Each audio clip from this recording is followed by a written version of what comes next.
It was a nightmare. And then the phone rang. It was my agent. "Joni, have you ever heard of Dynasty?" "No, never. What's Dynasty?" "It's a bit like Dallas. They want you. It's a great role. Her name is Alexis. She's a bitch, but brilliantly smart." "Okay, I'll think about it." So I did. I mean, I'd never heard of the show. No, it hadn't played in England. It was about sort of 35 or 45 on the ratings in America. It wasn't terribly successful.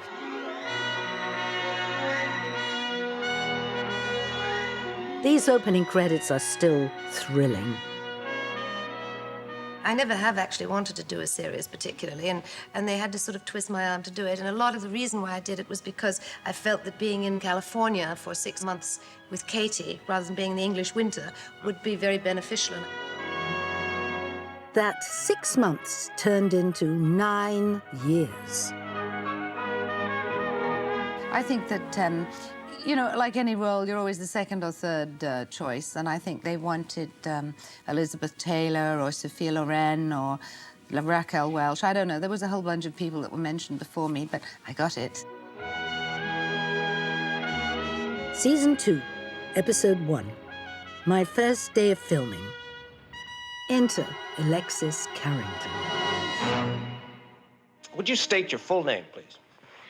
Alexis Morel Carrington. And your residence? Alexis is the mysterious ex-wife of oil tycoon Blake Carrington, who is on trial for the murder of his son's homosexual lover. Alexis is the surprise witness. I was very young when I married Mr. Carrington. At first, it was a good marriage in every sense. We had an excellent relationship. But I knew it was me that was really on trial. Okay, here's this actress from England. Now show us what you can do. I'm glad to see that your father had your teeth fixed, if not your tongue. I had convinced the producers to let me play the stylish Alexis as an Englishwoman. "Little America won't understand you," said my agent. I beg your pardon. "Yes, they will," I argued. "I have perfectly good diction." I'd like to place a phone call to Paris, please. Yes, the one in France. I realized that Alexis could be viewed as somewhat cliched, but there was enough humor in her lines for me to build an interesting character. Nobody takes me to the cleaners and to bed in the same day, Mr. Dexter. Good night. So I go off to go in this series and have become, in a period of 3 months, the most hated woman on television. Really? Get out of my sight, you miserable has-been. Of course, if you've seen Joan Collins on that show, you know who put the nasty in Dynasty, right? What a dump. And all these little kids were waving at me from a station wagon, and they were waving and waving like that. There were about 7 or 8, and so I sort of waved back, and I said, "Hello." He said, "Hello, Alexis, Alexis, we hate you." Now listen to me, you little tramp. Did you ever say to them, "This is lousy dialogue"? Did you? Constantly. Oh, that's all I was ever saying. I said, "How can I say this?" And they said, "Well, rewrite it." So I did. Yes, she's strong and she's assertive and she's a big bitch, but that's okay. Being bad is good business for Joan Collins. Oh, Daddy saying, "I'm so proud of my sexy super bitch daughter." He would never have said those words. But the rise of the super bitch. Oh, yes, the super bitch. I don't know who made this book. It's not my writing. I think at one point I had 3 secretaries. A lot of the reason that women admire her is that she says, "This is what I'm going to do, and nothing's going to stop me. And if a man can do it, I can do it." And she thinks like a man. And so people call her a bitch a lot of the time, when actually she's just being very businesslike, very assertive, very tough, very strong, and saying, "I'm going to do this." How do you get that reputation of being a bitch? I was kind of upset at first when I first came to America, and everybody thought that I was this. And then I just thought, there's nothing I can do, take the money and run and let them think you're the biggest bitch in Kingdom Come. Dynasty, which had been languishing in the ratings, began to climb to the top. Oh, this is really a good one. John Forsythe, of course, always in the middle. In his contract, he always had to be in the top or in the middle. At Dynasty Dallas shootout, panic on Dallas as Dynasty's ratings soar. I like that.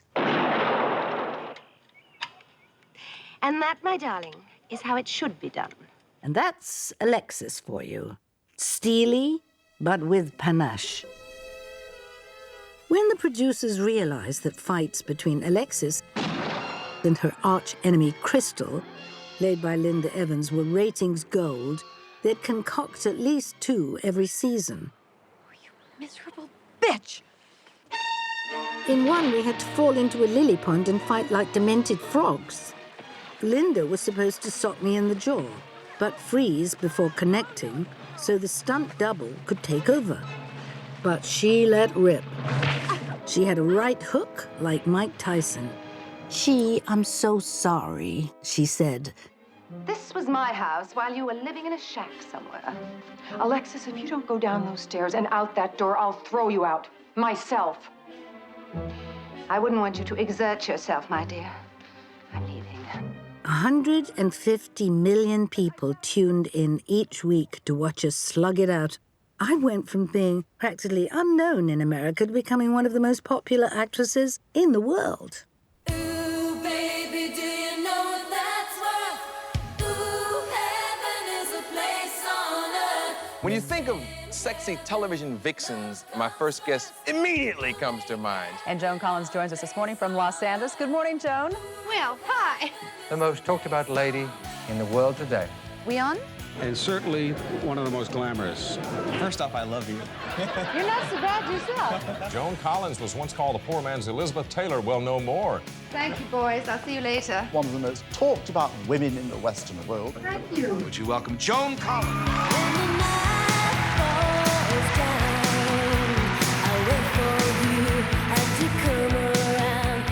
It took her a while to get there, but ever since she became Alexis Carrington, Joan Collins has remained one of the most commanding presences on television.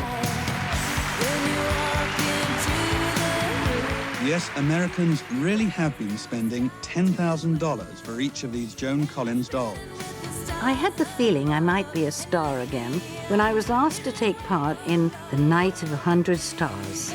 Backstage, my friend Henry Winkler was filming.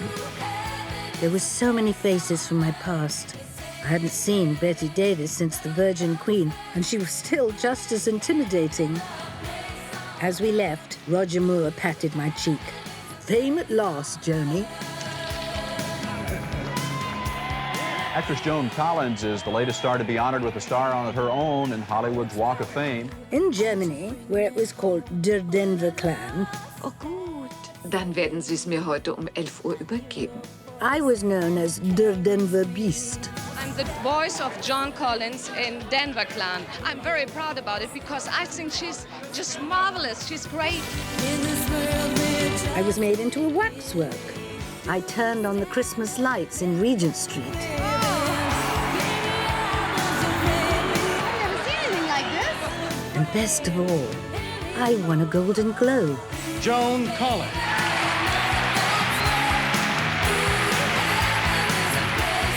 This is a very special award for me because the last time that I won an award was for the most promising actress of 1957. So it's taken me a bit of time, but I'm really happy to have it. Thank you. It's a big kick, I have to tell you. It's really a kick.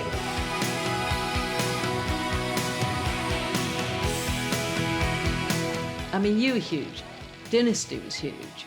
Well, first of all, it was the right show for the right time. It had beautiful people, beautiful clothes, beautiful sets, real flowers, real caviar, real anger behind the scenes from some of us. The 1980s was the me decade. The markets were trading bonds with the bravado of Gordon Gekko. And the stock market soared, obviously, and people were making a lot of money and investing it and living the good life. The 1980s was a great decade. I don't care what people say about it. I don't care if they say it was all greed and Gordon Gekko. I love Gordon Gekko. And I miss it. Joan knows how to make money, and oh la la, she knows how to spend it. This house is a house that I bought just a year or two after Dynasty started. Well, actress Joan Collins is following in the footsteps of other top celebrities. She has put her name on a new line of perfumes. something scoundrel. My favorite fragrance. The Joan Collins lingerie collection. It was one long spending spree, and Dynasty echoed it all on television. Mr. President, how are you? Very, very good, Blake. People clamored to be on Dynasty, even for a walk-on. Henry, hello. Hello, Alexis. Good to see you. It's good to see you. I haven't seen you since Portofino. One day, the network received a call from Donald Trump. "I'd just love to have a part on Dynasty." "Well, I'm afraid all the roles are cast," said the head of talent. "But you don't understand. I would be great as one of Alexis's lovers." The Alexis look became the symbol of the powerful 80s woman. Shoulder pads, couture, and lots of bling. Do you want to come in and see me do my makeup? Is that what you want? During the stud, I invented a makeup look which I've stuck to more or less ever since. Big hair, smoky eyes, and bright lipstick. So when Dynasty came along, the Alexis look was already in place. It was mine. Right. Go down. By now, my picture had been on the cover of practically every magazine. I was on top of the world, but I'd been at that rodeo before. I knew full well that it wouldn't last.